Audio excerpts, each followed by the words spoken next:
Texas, Dr. Burgess for 5 minutes. And I thank the chair, and thanks to our witness for being here today.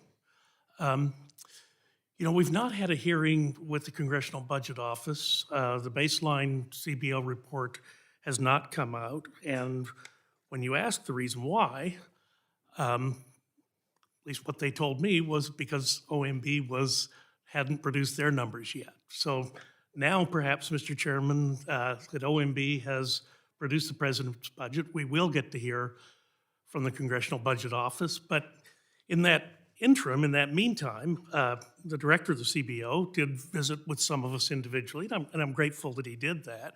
So let me just ask a couple of things that were assertions that were made to me by the director of the CBO, and I'll ask you to attest to their veracity or not. One of the things the CBO director said was that we vastly underestimated how strong the economy was going into the pandemic. And thank God that it was, to be able to withstand the ravages of the pandemic. But would you agree with that statement, that the economy was significantly stronger than anticipated going into the recession? I'd say we did enter a recessionary period during the pandemic. We believe we were able to recover from that, not from the economy that was there before the pandemic, but because of the work, in many cases, bipartisan work. This Congress, on a bipartisan basis, passed COVID legislation to help the former administration respond to the pandemic. And ARP, we believe, did finalize the job. The fact is, we were on our way out of the recession when we threw gas on the inflationary fire with some of the other reconciliation bills that passed the last calendar year. Mr. Swagel also asserted that the collections, the federal income tax collections, and I guess we're working, current law is the 2017 tax law, correct? And that collections have been at all-time highs.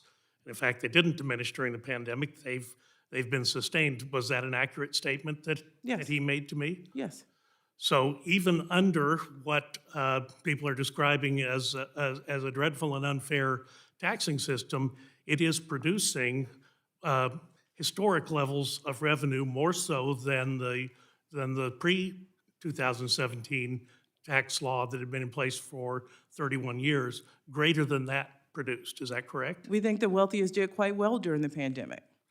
As well, wasn't the question. Well, let me ask you this. Mr. McClintock asked it, and then it didn't get answered, but taxing unrealized gains, okay, that's going to be a little tough, but I'm sure someone will be able to figure it out. But what happens to those equities that are held in retirement, as retirement securities? Are those unrealized gains in that fund going to be taxed as well? No, we're not talking about that. We're talking about unrealized gains from stocks for the 700 people who are worth more than $100 million. Will they be able to deduct? I've also been a holder of some investments when the economy went the other way. And the statement during the 1980s was, well, you haven't lost it till you sold it. Will they be able to deduct losses from their taxes if the market goes down? For those 700 people, we are phasing in over 5 years for exactly the reason you talk about.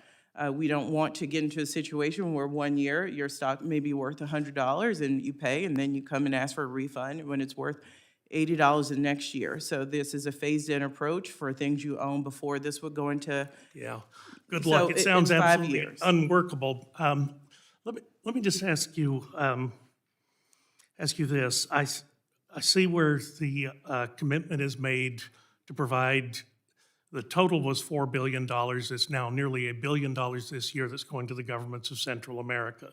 And this, I assume, is on top of the foreign aid that was already going to El Salvador, Guatemala, and Honduras. Is that correct? We do have yes, we do have a request in to deal with the Northern Triangle. And methods of accountability. I mean, if those governments really cared about the people that they were supposed to care about, I don't think we'd have as many at our southern border. Are there built-in accountability methods as the previous administration had done? The previous administration, as you point out, did not send funding down. We also have the option, the way appropriations usually writes the law, to withhold if we aren't getting the results we need to see. But we do believe we have to deal with the root causes of migration, and this funding would allow us to do that. Well, I submit you're pouring gasoline on fires that exist. Mr. Chairman, let me just ask you this. Are we ever going to vote on a budget this year? It's a good question. And if we vote on a budget, will the president's budget be introduced and give everyone a chance to vote on the That president's? decision hasn't been made. Your time is Gentleman's time has expired. I now recognize the gentlewoman from Illinois.